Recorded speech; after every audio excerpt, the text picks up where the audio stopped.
அவர் அணிந்திருந்த அந்த இதில் வந்து ஒரு புலி பல்லு இருந்துச்சு. நண்பர் கொடுத்தது அவர் கிஃப்ட் கொடுத்துருக்குறாங்க. கிஃப்ட் கொடுக்கும்போது அவன் புலி பல்ல கொடுத்துருக்காங்க. அதுக்காக வந்து பிஜேபிக்காரன் பல்லையா வந்து உடச்சி கொண்டு வந்து அதில் வைப்பாங்க பரிசு போட்டு. சாதி மத பிரச்சனையை வச்சு கலகம் பண்ணுறது தான் வந்து பாஜகவுக்கு வந்து அரசியல். அதை வந்து கலைஞன் ஒருத்தன் வந்து பாடி வந்து ஒன்றும் இல்லாமல் பண்ணுறான். நீங்கள் வந்து பாகிஸ்தானுக்கும் இந்தியாவுக்கும் போர் நடக்கிற போது ஏஆர் ரஹ்மான் பாடிய பாடல் கன்னத்தில் குத்தப்பட்டார்ல, வெள்ளை பூக்கள் உலகம் எங்கும் மலர்கவே அப்படின்னு போட்டின்னு வச்சுக்கோங்க.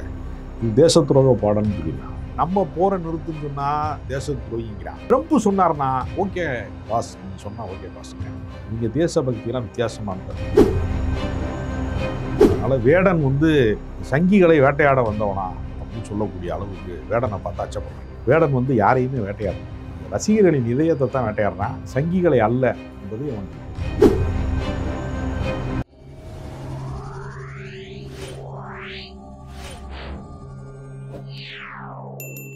மீடியா சர்க்கிள் நேயர்களுக்கு வணக்கம். இன்றைக்கு நம்மோடு நேர்காணலுக்காக கவிஞரும் எழுத்தாளருமான ராஜகம்பீரன் அவர்கள் நம்மோடு இணைந்திருக்கிறார். அவரோடு பேசலாம். வணக்கம். வணக்கம். கடந்த ஒரு மாதமா மலையாள சினிமா உலகத்தையே வந்து அதிர வைத்த பெயர், மலையாள சினிமா உலகம் மட்டுமில்லை, ஒட்டுமொத்த கேரளாவே அதிர வைத்த பெயர்னு கூட சொல்லலாம். வேடன் ராப் இசை பாடகர். அவர் கைது செய்யப்பட்டிருக்கார் சமீபத்தில். அதற்கான காரணம் வந்து கஞ்சா வந்து வச்சிருந்தாரு. உண்மையான காரணமா என்ன சொல்லப்படுதுன்னா, அவர் பேசிய அரசியல், அவர் பாடல்களில் பேசிய அரசியல் அப்படின்னு. உண்மையிலே யார் இந்த வேடன் உங்களோட பார்வையில்? ஒரு ஈழத்தமிழ் அகதியினுடைய மகனாக பிறந்தவர். ஒரு பெண் வந்து ஈழத்தமிழராக இருக்கக்கூடிய ஒரு பெண். அவருடைய தாயார் வந்து தமிழ்நாட்டிற்கு வந்து தஞ்சம் போகிறாங்க. அப்புறம் அவரோட முரளி என்பவரோட காதல் வயப்பட்டு, அவர் திருச்சூரை சேர்ந்தவர். ஊட்டியில் அவரை சந்திக்கிறாங்க. காதல் வயப்பட்டு அவரோட திருமணமாகி கேரளாவில் இருக்காங்க. இவர் வந்து அங்கே தான் பிறக்கிறார், கேரளாவில் பிறக்கிறார். அதனால் அடிப்படையில் தாய் வழி சமூகத்தின் கணக்குப்படி பார்த்தால் இவர் ஒரு தமிழர். தந்தை வழி கணக்கு பார்த்தா அவர் ஒரு மலையாளி. இவருக்கு சின்ன வயசில் வந்து மீன் பிடிப்பதில், இயற்கை சார்ந்த விஷயங்கள் எல்லாம் ஆர்வம் இருந்ததுனால அவருக்கு ஒரு பட்டப்பெயராக கிரண்தாஸ் என்கிற அவருடைய இயற்பெயரையே மறக்கடிக்கக்கூடிய ஒரு பெயராக வேடன்கிற பெயரை வந்து நண்பர்கள் வந்து ஒரு பட்டப்பெயராக சூட்டினது. அதுவே அவருடைய பெயராக மாறி நிற்கிறது. ரொம்ப புரட்சிகரமான பாடல்களை அவர் வந்து மேடைகளில் பாடுறார். அவருடைய கச்சேரின்னு சொன்னால் ஏஆர் ரஹ்மானுடைய கச்சேரிக்கு, அனிருத் கச்சேரிக்கு எப்படி ஒரு கட்டுக்கடங்காத கூட்டம் வருமோ அதை விட அதிகமான கூட்டம் வந்து அங்கே வருது கேரளாவில். தமிழ்நாட்டில் இருந்து வேற திரண்டு போய் ரசிகர்கள்லாம் போய் அவருடைய கச்சேரி நடக்கிற இடங்களில் போய் கும்பலாக கூடுறாங்க. பல வீடியோ காட்சிகள்லாம் ரொம்ப ஆச்சரியமாக இருக்குது. அவருடைய சட்டை, அவருடைய அளவுக்கான சட்டையெல்லாம் கொண்டு போய் பரிசாக கொடுக்கறதுலேருந்து, பெண்கள் வந்து ஆரவாரம் கூச்சலிடுவதிலிருந்து, அவரை வாரி அணைத்து முத்தமிடுவதில் இருந்து, ஒரு பெரிய ஒரு என்ன சொல்கிறதுனா மைக்கேல் ஜாக்சனுக்கு இருக்கக்கூடிய மவுஸ் சொல்கிறாங்க இல்லையா, அது மாதிரி ஒரு பெரிய ஒரு வரவேற்பு அவருக்கு இருக்குது. இது ரொம்ப முக்கியமான விஷயம் என்னென்னா, ஒரு திரை இசை கலைஞனுக்கான வரவேற்பு இருக்குல்ல, அது ஒரு தனித்த ஆல்பம் பண்ணக்கூடிய ஒருத்தருக்கு ஏற்படுது. இவருடைய இந்த செல்வாக்கை பார்த்துட்டு மஞ்சுமல் பாய்ஸ் மாதிரியான படங்கள்ல எல்லாம் அவருடைய பாடலை எழுத வைத்து பாட வைத்துலாம் இந்த இயக்குநர்கள் பல பேர் சினிமாவுக்கு அழைக்கக்கூடிய ஒரு வாய்ப்பும் அவருக்கு வந்திருக்கிறது. சினிமாவிலையும் அவருடைய பங்களிப்பு வந்து இருக்குது. ரொம்ப தெளிவாக தமிழ் நல்லா பேசுகிறாரு. அதாவது எல்லாருடைய சட்டையும் வந்து நூலால் நெசவு செய்யப்பட்டிருக்குதுன்னா வியர்வையால் நெய்த சட்டை என்னோடது மாதிரி ரொம்ப பொயட்டிக்கான வரிகள்லாம் வந்து சொல்கிறார். அதனால் நான் வாளேந்தி வருகிறேன் அப்படிங்கிற மாதிரிலாம் அவர் பாடல்கள் சொல்கிறார். அவர் ஆக்சுவலாக சாதி மதங்களுக்கு அப்பாற்பட்டு, நான் வந்து பாணனும் இல்லை பறையனும் இல்லை, நீ வந்து எனக்கு தம்புரானும் இல்லை, நீ ஒன்றும் பெரிய ஆள் கிடையாதுடா, நான் ஒன்றும் தாழ்ந்தவன் கிடையாதுடா. இது அம்பேத்கர் சொன்ன ஒரு வார்த்தை தான். அது மயிரும் இல்லைன்னு முடிக்கிறார்களா? ஆமாம். அதாவது எப்படின்னா, என்னை விட உயர்ந்தவனும் இல்லை, என்னை விட தாழ்ந்தவனும் இல்லை, எல்லாருமே சக மனிதர்கள் தான். அதை வந்து அவர் பாடலில் சொல்லுகிற போது சாதி ஆதிக்கம் கொண்டவர்களால் இவருக்கு ஏற்படுகிற வரவேற்பை வந்து தாங்க முடியல. அது போக வந்து பொலிட்டிக்கலாக வந்து உங்களுக்கு சாதி மதத்துக்கு எதிராக பாடிட்டாலே பாஜகக்காரன் வந்து என்ன பண்ணுவான்னா, திருடனுக்கு தேள் கூட்டினது மாதிரி எங்களைத்தான் பாடுறாரு, எங்களைத்தான் சொல்கிறாரு அப்படின்னு அவங்க குழப்பமடைவாங்க. அங்கே இருக்கக்கூடிய கவுன்சிலராக தேர்ந்தெடுக்கிறது மக்களுக்கு வேலை செய்கிறதுக்கு, போட்டு கொடுக்குற வேலையை செய்கிறதுக்கு கிடையாது. அமித்ஷாவுக்கு போய் மெயில் அனுப்பி இவரை வந்து தேசிய புலனாய்வில் விசாரிக்கணும். ஒரே ஒரு எளிய கலைஞன் தான். தேசிய புலனாய்வில் வந்து ஏதோ தேசத்துக்கு வந்து ஒரு பெரிய இதை வந்து உருவாக்க போகிறார், ஆபத்தை உருவாக்க போகிறாரு. இவங்க ஏற்கனவே தேசத்தை வந்து கரெக்டாக காப்பாற்றி வச்சிருக்கிறது மாதிரி, இவரால் தான் ஆபத்து வரப்போகிறது மாதிரியும் ஒரு புகார்களை அளிப்பதன் மூலமாக இவர் அச்சுறுத்துறாங்க. லோக்கலில் வந்து போலீஸ் கேஸ்லாம் அவர் மேலே வந்திருக்கு. அவருடைய நண்பர்களோடு சேர்ந்து அவர் வந்து ஏதோ ஒரு போதை விவஸ்தை அனுபவிச்சார். 5 கிராம் வரைக்கும் வந்து கஞ்சாலாம் எடுத்தாங்க. இது கலைஞர்கள் வந்து கொண்டாட்ட மனநிலையை கொண்டவர்கள். அவர்களுக்கு வந்து ஒரு கற்பனை உலகம் வந்து சஞ்சரிக்க வேண்டும் என்று சொன்னால் அவர்கள் வந்து ஏற்கனவே இருக்கிற உலகத்தை மறப்பதற்கு ஒவ்வொருத்தரும் ஒரு வலிமையை கையாளுறாங்க. சில பேருக்கு வந்து அது போதை பழக்கமாக இருக்கிறது. சில பேருக்கு வந்து நீங்கள் நிறைய மியூசிக் டைரக்டர் பார்த்தீங்கன்னா அந்த மியூசிக் நம்ம மூலமாக தான் வருதா, இது நம்ம இசையமைச்சர் தானா அப்படிங்கிற ஆச்சரியம் தாங்க முடியாமல் தான் ரொம்ப பேர் பார்த்தீங்கன்னா இது காற்று தான் இசையாக மாறுது அப்படிலாம் சொல்லுவாங்க. அதனால தான் கடவுள் நம்பிக்கை உடையவர்கள் அதிகமாக இருப்பாங்க.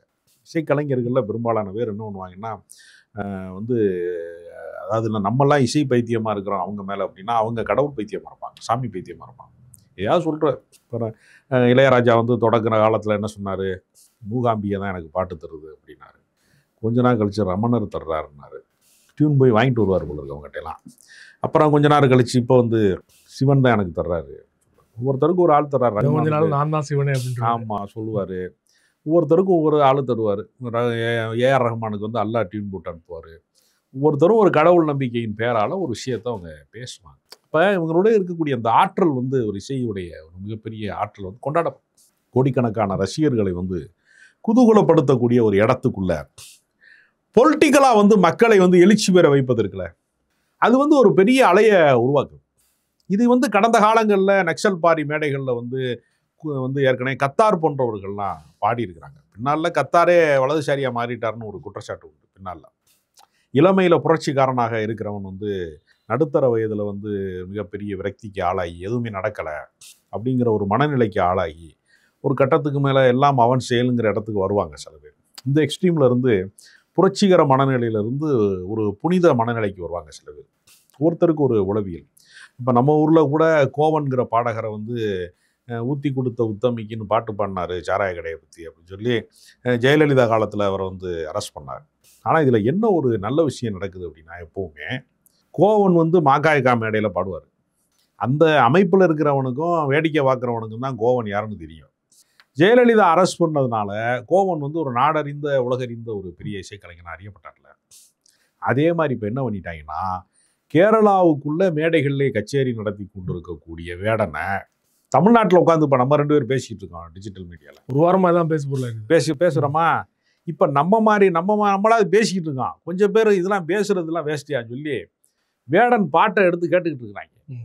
இப்போ உலகம் முழுக்க போய் கொண்டு போய் சேர்க்கறதுக்கு இந்தியா அளவில் மட்டும் இல்லை, உலக அளவில் கொண்டு போய் வேடனை சேர்க்கறதுக்கான வேலை திட்டத்தை சங்கிகள் வந்து கையில் எடுத்துட்டாங்க. அதனால் சங்கிகள் எப்போவுமே என்ன செய்வான்னா, அவன் யாரையோ அடக்கிறோம்னு அவனாக நினச்சிக்கிட்டு அவனை பெரிய ஆளாக்கி விடுறதுன்னு ஒன்று இல்லை. அது ரொம்ப சிறப்பாக செய்கிறாங்க. வேடனுடைய பாடல்கள் இனிமேல் வந்து எல்லா மொழி தாண்டி மாநிலம் தாண்டி எல்லா எல்லையையும் தாண்டி ஒரு பாடல் ஒலிக்க ஆரம்பித்து விட்டது.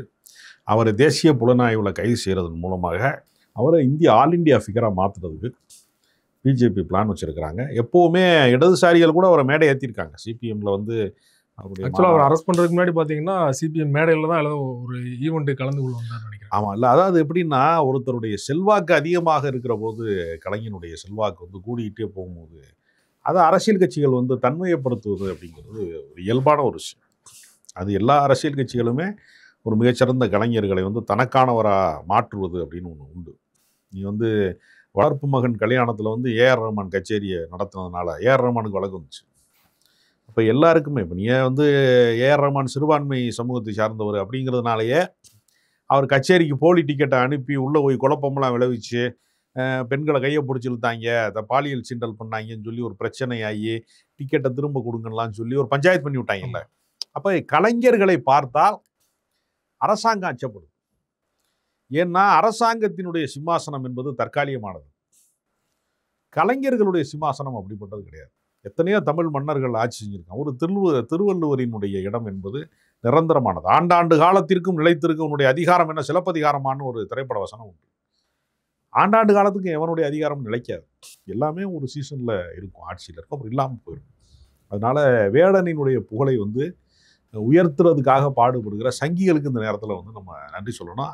சின்ன பையன், அவனுக்கு ஒரு 25 வயசில் ஆல்பம் போட்டு வாய்ஸ் ஆஃப் வாய்ஸ்லெஸ்னு ஒரு ஆல்பம் போட்டு அதில் தான் அவர் பாப்புலர் ஆகிறார்.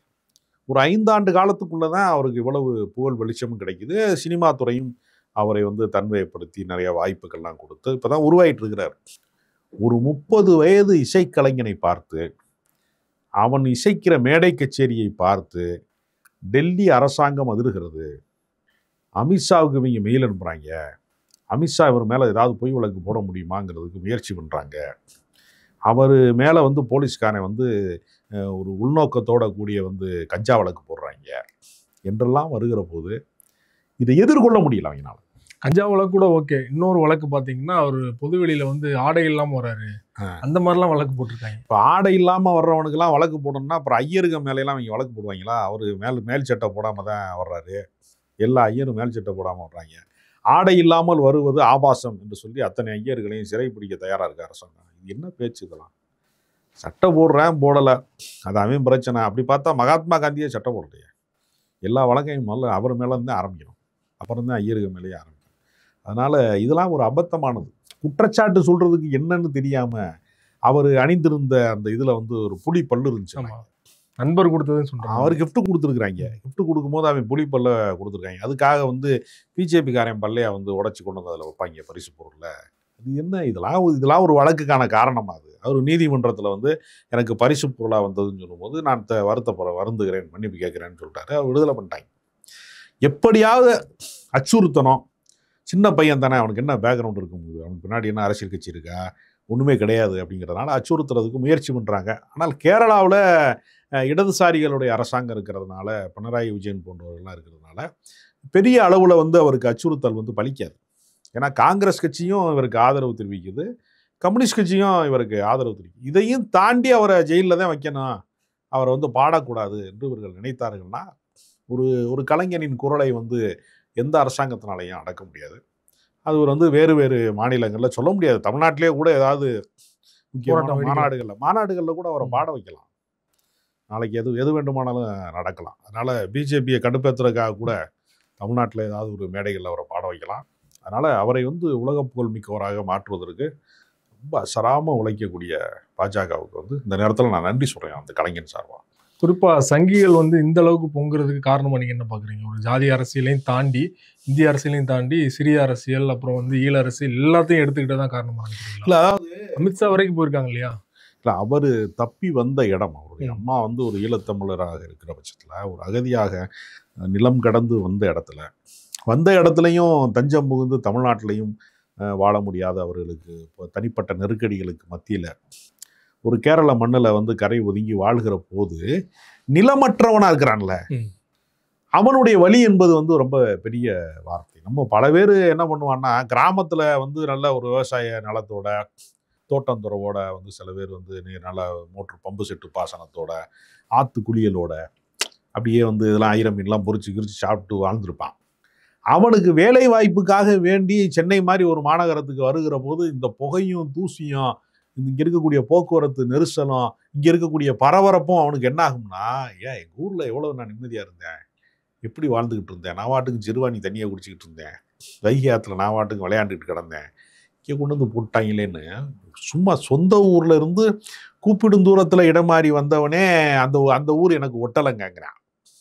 பால்யத்தில் ஒரு டீனேஜில் ஒருத்தன் என்ன வாழ்க்கையை வாழ்ந்தானா அதோட ரிப்பிட்டேஷன் தான் வாழ்க்கையாக இருக்குது திரும்ப. அப்போ சின்ன வயசில் வந்து அம்மா கையில் வந்து ஒரு மீன் குழம்பு சாப்பிட்டான்னா அவன் எத்தனை ஸ்டார் ஹோட்டலில் சாப்பிட்டாலும் அந்த ருசி வரலைங்கன்னு சொல்லிக்கிட்டே திரிகிறான். ஆனால் அவன் ஒரு ஆடம்பர வாழ்க்கையோ அல்லது உயர்ந்த வாழ்க்கைக்கோ தான் எல்லாரும் முயற்சி பண்ணுறான். ஆனாலும் அவனுடைய ஆள் மனதுக்குள்ளே என்னவா இருக்குது, அவனுடைய நிலம் வந்து தன்னுடைய சொந்த ஊரை இழந்துட்டோம், வருஷம் வந்து குலசாமி கும்பிட்றதுக்கு மட்டும்தான் சாமிக்கு போகிறான், நம்ம சொந்த ஊரில் பிழைக்க விடாத குலசாமிக்கு வந்து வருஷம் வந்து திருவிழா வந்துடுது வெக்கமே இல்லாமன்னு சொல்லலாம் சில பேர் சொல்கிறான். அப்போ ஒவ்வொருத்தருக்கும் ஒரு ஆதங்கம் இருக்கிறது, அவனுடைய நிலத்தை இழந்த ஒரு ஆதங்கம் இருக்கிறது. அப்போ ஒரு நிலத்திலிருந்து துரத்தப்பட்டவங்க, போர்களால் பாதிக்கப்பட்டவங்க, அவங்க அதனுடைய தொடர்ச்சியில் இருக்கிற ஒரு கலைஞன் வந்து உலகத்தின் குரலாக மாறிடுவான். இப்போ பாதிக்கப்பட்டவனின் குரலில் இருந்து ஒருத்தன் பாடுகிற போது இது வெறும் காதல் பாட்டு மாதிரியோ இல்லை வந்து ஒரு என்டர்டெயின்மெண்ட்டுக்கான ஒரு பாட்டு மாதிரியோ இல்லாமல் அதை தாண்டி வந்து சாதி மதங்களுக்கு அப்பாற்பட்டு மனிதத்தை பேசுகிற பாடலாக இருக்கிற போது அவனுடைய கலை வந்து ஒப்பற்றதாக மாறிடுது. அதை வந்து இவங்களால ஏன்னா இவங்க வியாபாரமே சாதி மத பிரச்சனையை வச்சு கலகம் பண்ணுறது தான் வந்து பாஜகவுக்கு வந்து அரசியலே. அதை வந்து ஒருத்தன் கலைஞன் ஒருத்தன் வந்து பாடி வந்து ஒன்றும் இல்லாமல் பண்ணுறேன் அப்படின்ட்டு. இப்போ நீங்கள் வந்து இப்போ பாகிஸ்தானுக்கும் இந்தியாவுக்கும் போர் நடக்கிற போது ஏஆர் ரஹ்மான் பாடிய ஒரு பாடல் கன்னத்தில் முத்தமிட்டால வெள்ளை பூக்கள் உலகம் எங்கும் மலர்கவே அப்படின்னு போட்டின்னு வச்சுக்கோங்க, இது தேச துரோக பாடல்னு சொல்லிடுவேன். அதனால் நம்மெல்லாம் வந்து போரை நிறுத்துங்கள், சாமானிய மக்கள் பாதிக்கப்படுவாங்க, உண்மையாகவே தீவிரவாதிகளை வேட்டையாடுங்க, பொதுமக்களை விட்டுருங்க. போர் என்பது வந்து இப்போ 50,000 கோடி இந்தியாவுக்கு நட்டமாயிருக்கு போர்னால. அதெல்லாம் யாரு காசு? நம்ம காசு தான், வரிப்பணத்தில் உள்ள காசு. அதில் விலைவாசி ஏறும், அதில் எல்லாமே பல நெருக்கடிகளுக்கு நம்ம ஆளாவோம். நம்ம போரை நிறுத்துன்னு சொன்னால் தேச துரோகிங்கிறான். ட்ரம்ப் சொன்னார்னா ஓகே பாஸ், நீங்கள் சொன்னால் ஓகே பாஸுங்கிறான். இவங்க தேசபக்தியெல்லாம் வித்தியாசமானதாக இருக்குது. அதை தான் இவர் போரை நிறுத்து என்று சொல்வதை போல தான் நீங்கள் கலகத்தை நிறுத்து, சாதி கலவரத்தை நிறுத்து, மத கலவரத்தை நிறுத்து, ஆண் பெண் பாலின வேறுபாடு சார்ந்த வந்து அந்த முரண்பாடுகளை நிறுத்து, இந்த உலகத்தில் இருக்கக்கூடிய எல்லா முட்களையும் மலர்களாக மாற்றுவதற்கு ஒரு கலைஞன் பாடுறான். அந்த குருதியில் நனைஞ்சு இந்த உலகத்தில் இருக்கக்கூடிய கலவரத்தில் வந்து பதவி இருக்கிறவன் இன்னொருத்தன் புணத்து மேலே ஏறி அரசியல் அதிகாரத்தை அடையினவங்களுக்கு இவன் பாடுறது தாங்க முடியல. அதனால் வேடன் வந்து சங்கிகளை வேட்டையாட வந்தவனா அப்படின்னு சொல்லக்கூடிய அளவுக்கு வேடனை பார்த்து அச்சப்படுறாங்க. வேடன் வந்து யாரையுமே வேட்டையாடலை, ரசிகர்களின் இதயத்தை தான் வேட்டையாடுறான், சங்கிகளை அல்ல என்பது அவனுக்கு புரியல. குறிப்பாக அவர் வந்து இந்த அளவுக்கு ஃபெமிலியர் ஆகிட்டாரு. அவர் வந்து பாட்டை நிறுத்துறதுக்கு தான் அரெஸ்ட் பண்ணுறாங்கன்னா அவர் உயிருக்கு கூட ஆபத்து ஏற்படலாம் வெளியில் வந்தார்னா அப்படிங்கிற மாதிரி விமர்சனம் வந்துட்டு இருக்குல்ல, அந்த எல்லையை கூட போவாங்கன்னு நினைக்கிறீங்களா? அப்படிலாம் நிகழ்வதற்கான சாத்தியம் வந்து கேரளாவில் ரொம்ப குறைவு. ஓகே, கேரளா வந்து இடதுசாரிகளுடைய நிலமாக இருக்கிறதுனாலையும் மதச்சார்பற்ற சக்திகள் தான் இங்கே முதன்மை சக்திகளாக இருக்கிறாங்க. அதனால் இப்போ கூட அவங்களுக்கு எதிராக வேலை செய்கிறவங்க பார்த்தீங்கன்னா ஒரு ஒன்றிய கவுன்சில் லெவலில் இருக்கிறவங்க செய்யலாம். ஆனால் ஆர்எஸ்எஸ் போன்ற அமைப்பு வந்து இந்த மாதிரி தீவிரமான வன்முறை வேட்டையாடுவதற்கான வாய்ப்பை வந்து உருவாக்குவதற்கு ஆபத்து இருக்கிறது. அந்த ஆபத்தை வந்து புரிந்து கொண்டு கேரள அரசு இவருக்கு பாதுகாப்பு அளிக்கும். கேரள அரசு வந்து இது போன்ற கலைஞர்களை பாதுகாப்பதற்கு காவல்துறையினுடைய சிறப்பு பாதுகாப்பு வந்து அளிக்கணும். யாருமே ஒன்றுமே இல்லாதவன்லாம் போலீஸ் இதோட பாதுகாப்போடு சுற்றிட்டு இருக்கிறாங்க. ரொம்ப பேர் அண்ணாமலைக்கு கூட பாதுகாப்புக்கு வந்து 6 கோடி ரூபா அரசாங்கம் செலவு பண்ணியிருக்குங்கிறாங்க.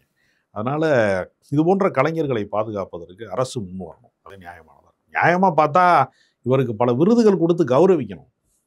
அதுக்கு பதிலாக அவனை அச்சுறுத்துறான், மிரட்டுறான். அப்படிங்கிறப்ப அரசாங்கம் இதை ஒரு வாய்ப்பாக பயன்படுத்தி கொண்டு, எப்படி வந்து அதிமுக ஆட்சியில் கோவன் மீது வழக்கு போடுகிற போது திமுக அதை கையில் எடுத்தாங்கல்ல, அதுதான் ஒரு அரசியல் புத்தி. அது மாதிரி வந்து சங்கிகளால் மிரட்டப்படுகிற இந்த சந்தர்ப்பத்தை வந்து பினராயி விஜயன் போன்றவர்கள் சிபிஎம் பயன்படுத்தி கொண்டு அந்த கலைஞனை அங்கீகரிக்கவும், அவனை பாதுகாக்கவும், அவனுக்கு அரசு விருதுகள் கொடுக்கவும் செய்யணும். அதுதான் அது சரியான பதிலடியாக இருக்க முடியும்.